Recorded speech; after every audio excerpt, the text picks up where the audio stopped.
Assalamualaikum warahmatullahi wabarakatuh.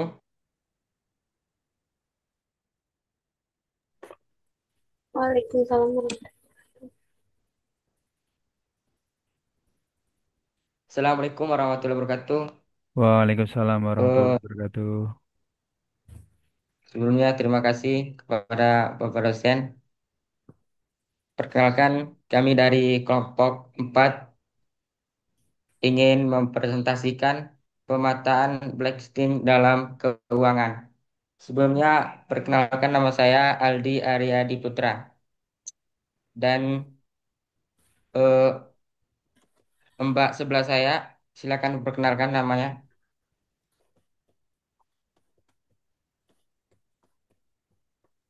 Baik, saya Bagita Alivia Asraya. Saya Khairul Ummah. Saya Iva Umnia. Saya Aulia Nur Aisyah. Saya Salviana MK Masang. Eh, jadi kita langsung saja ke materi yang pertama, yaitu akan dibahas oleh Mbak Bakita. Baik, yang pertama yaitu latar belakang. Blockchain merupakan teknologi pencatatan digital yang tidak terpusat di mana data disimpan di banyak komputer dalam jaringan, bukan hanya pada satu server saja. Setiap transaksi yang tercatat bersifat terbuka untuk diverifikasi dan tidak bisa dimodifikasi karena setelah divalidasi, informasi akan tersimpan secara permanen dalam blok. Hal ini menjadikan blockchain sebagai sistem yang sangat andal dari sisi keamanan dan keaslian data. Dalam dunia finansial, blockchain menawarkan berbagai keunggulan dibandingkan sistem tradisional. Teknologi ini memungkinkan proses transaksi menjadi lebih cepat dan efisien karena tidak memerlukan perantara seperti bank atau lembaga clearing. Selain itu, tingkat keamanan transaksi lebih tinggi sebab validasi dilakukan oleh banyak pihak dalam jaringan. Teknologi ini juga meningkatkan transparansi karena semua transaksi dapat dilacak secara terbuka sehingga mengurangi potensi penipuan dan penyalahgunaan data. Walau memiliki banyak kelebihan, pemanfaatan blockchain di Indonesia masih menghadapi sejumlah tantangan. Tantangan yang pertama yaitu tingginya biaya penerapan. Mengadopsi teknologi ini memerlukan infrastruktur digital dan tenaga ahli yang kompeten, yang tentu saja membutuhkan dana besar, terutama bagi lembaga keuangan skala kecil dan menengah. Kemudian, tantangan yang kedua yaitu regulasi yang belum jelas. Peraturan yang mengatur pemanfaatan blockchain di Indonesia masih belum lengkap dan belum sepenuhnya jelas.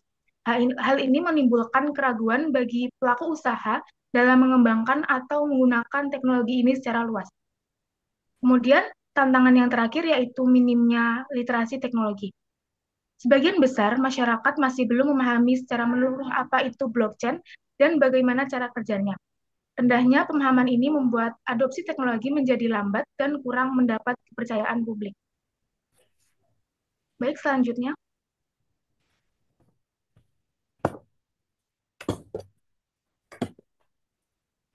Baik, selanjutnya dari latar belakang tadi kami mengambil dua rumusan masalah. Yang pertama, bagaimana blockchain dapat meningkatkan keamanan dan efisiensi transaksi di sektor keuangan Indonesia. Yang kedua, apa saja tantangan utama dalam penerapannya. Selanjutnya, tujuan dari penelitian. Adapun tujuan dari penelitian yang pertama, menganalisis potensi dan tantangan implementasi blockchain di sektor keuangan. Yang kedua, menjelaskan dampaknya terhadap efisiensi, transparan, dan keamanan. Selanjutnya,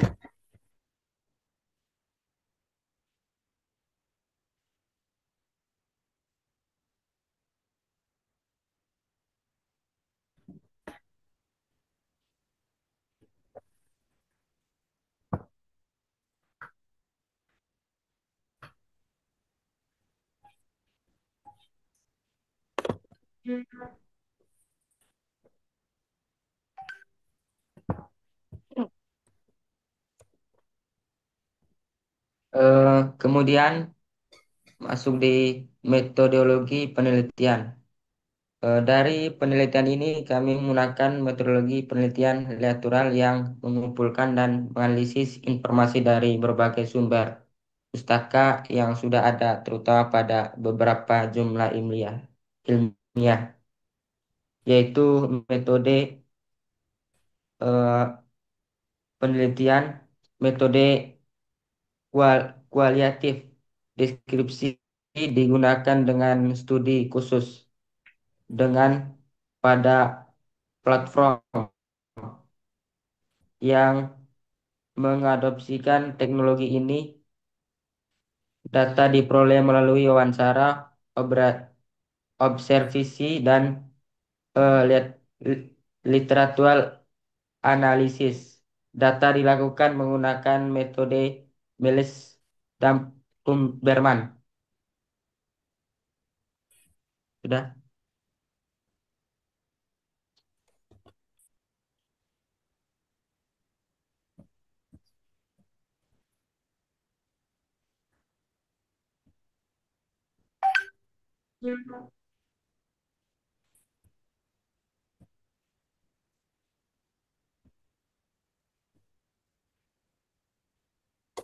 Selanjutnya, implementasi blockchain dalam industri vintage Indonesia menawarkan solusi untuk meningkatkan keamanan transaksi dengan menggunakan mekanisme hashing atau kode khusus dan algoritma konsensus atau sistem kesepakatan antar komputer seperti Proof of Work atau POW dan Proof of Stake atau POS.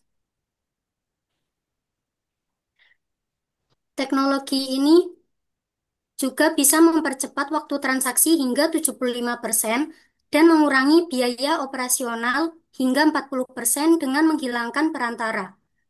Penelitian merekomendasikan penggunaan POS dengan lebih ramah lingkungan dan kerjasama antar pemerintah, regulator, dan pelaku industri untuk menyusun standar dan regulasi yang mendukung.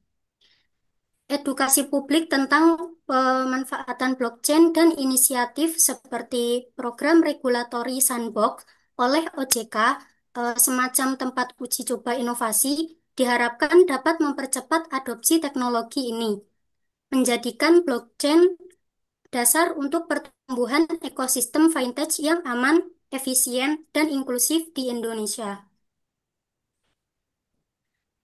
Penelitian ini juga menyarankan penerapan teknologi blockchain dalam beberapa aspek keuangan Islam, seperti smart contract untuk mengurangi ketidakpastian dan memastikan kepatuhan syariah, serta meningkatkan transparansi dalam pengelolaan zakat dan wakaf. Diperlakukan edukasi masyarakat, penguatan regulasi, dan kolaborasi antar lembaga keuangan syariah dengan ahli teknologi. Hasil penelitian menunjukkan volatilitas Bitcoin dan Ethereum hanya dipengaruhi oleh harga masa lalu, menunjukkan ketidakefisiensian pasar cryptocurrency. Penelitian selanjutnya disarankan untuk mencakup lebih banyak instrumen cryptocurrency. Untuk penerapan blockchain dalam akuntansi sendiri, tentu memerlukan pemahaman dan edukasi bagi para profesional, serta kolaborasi untuk pengembangan solusi yang lebih terjangkau. Selain itu, regulasi yang jelas harus segera dirumuskan, dan Bank Indonesia perlu berkolaborasi dengan lembaga internasional untuk mengadopsi standar global.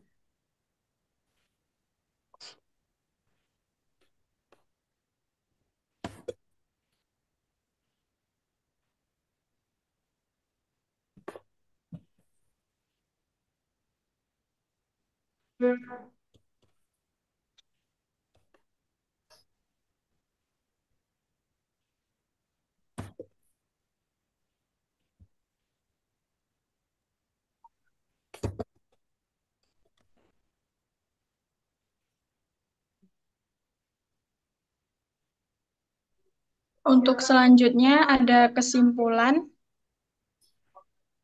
Blockchain berpotensi meningkatkan keamanan dan efisiensi transaksi, transparansi, dan juga akuntabilitas. Keuangan inovasi seperti CBDC dan smart contracts, dan juga pengurangan biaya operasional. Akan tetapi, blockchain masih menghadapi tantangan-tantangan seperti regulasi yang belum matang, kurangnya pemahaman publik, kompleksitas teknologi, dan juga biayanya yang tinggi.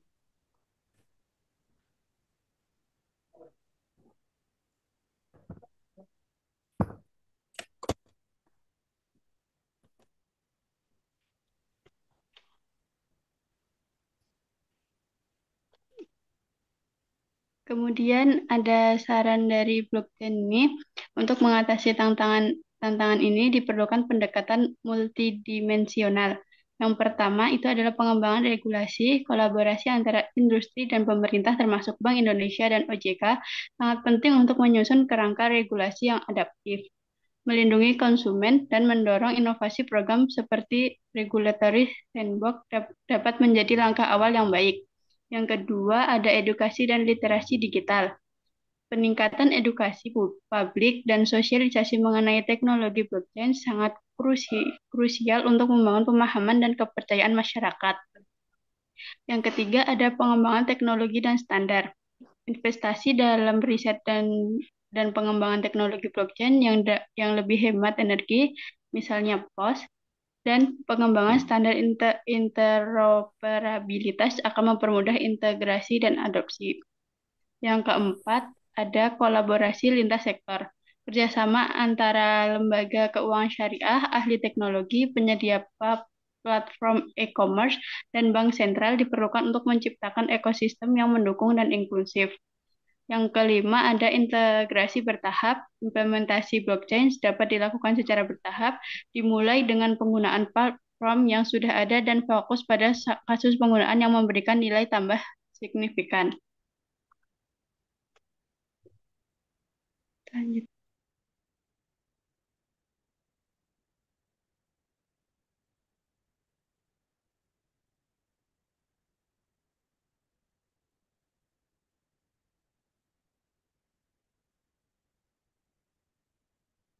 Baik, sekian dari presentasi kami ini.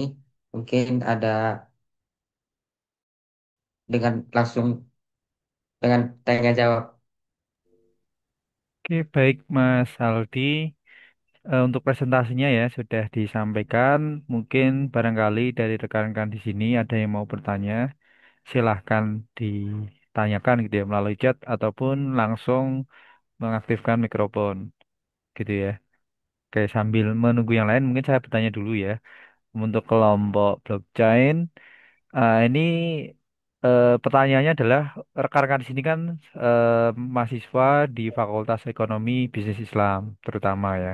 Dan mungkin secara pembelajaran mungkin baru mengenal blockchain pada saat mata kuliah Sistem Teknologi Informasi gitu ya. Melihat ini ya perkembangan blockchain dan rekan-rekan di sini sudah mempelajari blockchain itu cara kerjanya seperti apa, bagaimana pandangan kalian mengenai peluang syariah ke depan, terus apakah rekan-rekan tertarik menerapkan teknologi blockchain ini untuk konsep seperti smart contract syariah? Gitu saja mungkin pertanyaannya. Kalau mau diskusi dulu boleh gitu ya, nanti yang mewakili jawaban bisa dari salah satu kelompok, satu anggota gitu ya. Dan ini juga ada pertanyaan sepertinya di chat, nanti bisa dilihat.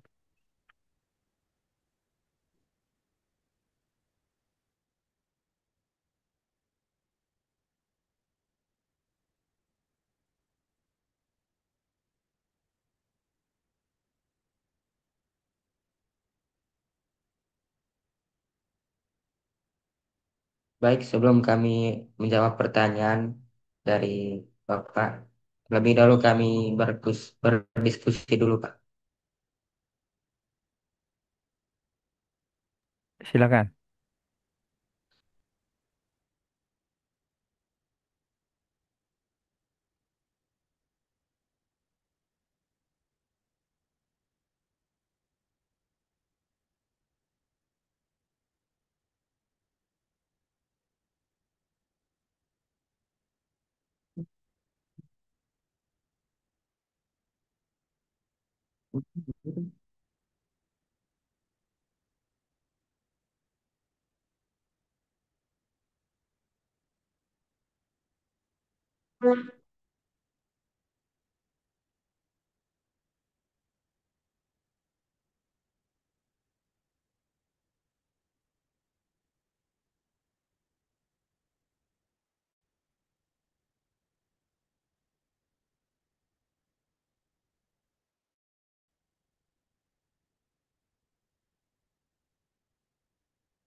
Mohon maaf, Bapak, apa pertanyaannya bisa diulangi? Oke, baik. Jadi rekan-rekan sebagai mahasiswa prodi FEBI, prodi akuntansi syariah ya di Fakultas FEBI, ini kan sudah mengenal blockchain gitu ya. Dari mungkin tugas ini ataupun mungkin yang pernah disampaikan oleh dosen. Bagaimana rekan-rekan menyambut perkembangan blockchain, terutama kalian adalah akuntansi syariah, apakah ada ketertarikan untuk menerapkan teknologi blockchain, semisal seperti smart kontrak syariah tadi, seperti yang disampaikan, seperti itu.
Kabarmu?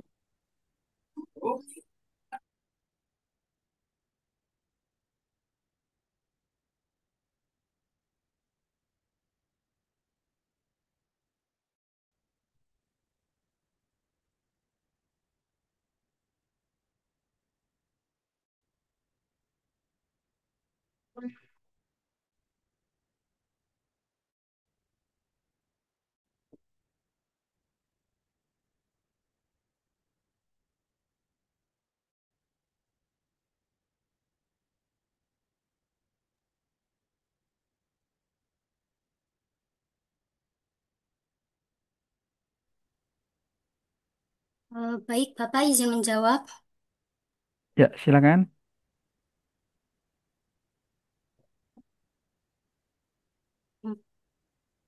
Eh, Kami sebagai mahasiswa akuntansi, eh, tadi pertanyaannya, apakah kami tertarik atau tidak dalam menerapkan smart contract ini ke depannya kan, Bapak? Mohon maaf. Iya, betul, betul.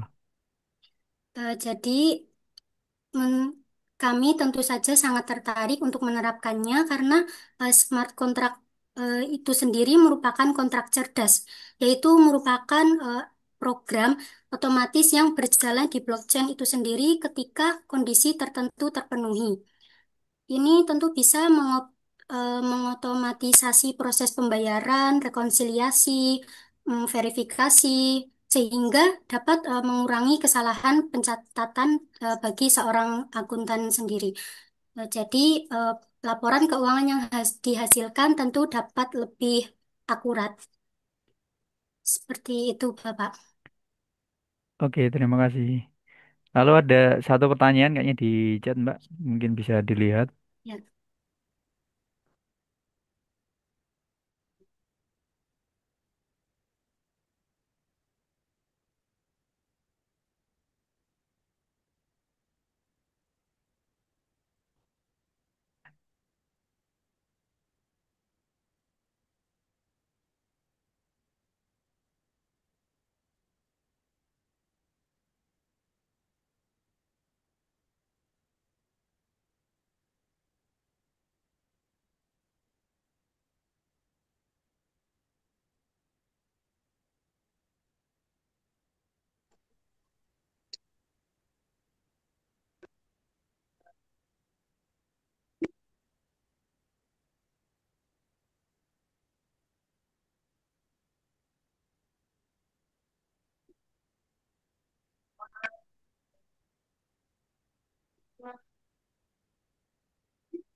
Izin menjawab pertanyaan dari Mas Rehan.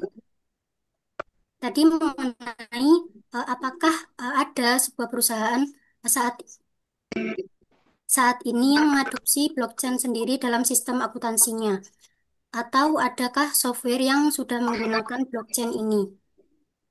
Jadi ya, sudah ada perusahaan dan software yang mengadopsi teknologi blockchain dalam sistem akuntansinya, meskipun adopsinya masih dalam tahap yang berkembang. Contohnya itu seperti perusahaan Tesla dan Square yang sekarang disebut BlockInch.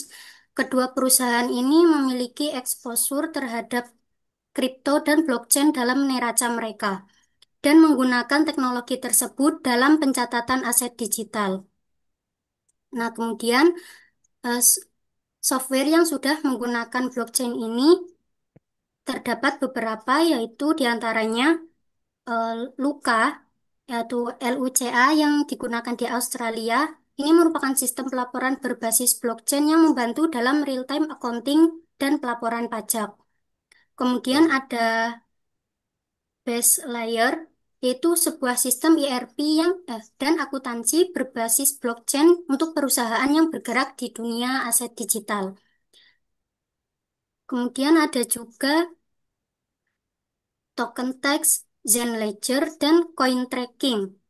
Ini merupakan aplikasi pelaporan pajak dan akuntansi untuk kripto yang memanfaatkan data blockchain untuk mencatat transaksi dan menghitung keuntungan ataupun kerugian. Sudah, Bapak. Oke, mungkin dicukupkan aja ya untuk presentasinya. Silakan ditutup dari moderator tadi. Baik, sekian dari presentasi kami kelompok 4. Mungkin ada kurang baiknya. Wassalamualaikum warahmatullahi wabarakatuh. Waalaikumsalam warahmatullahi wabarakatuh. Sharing ya. Assalamualaikum Terima semuanya. kasih, Pak. Sama. Terima kasih, Bapak.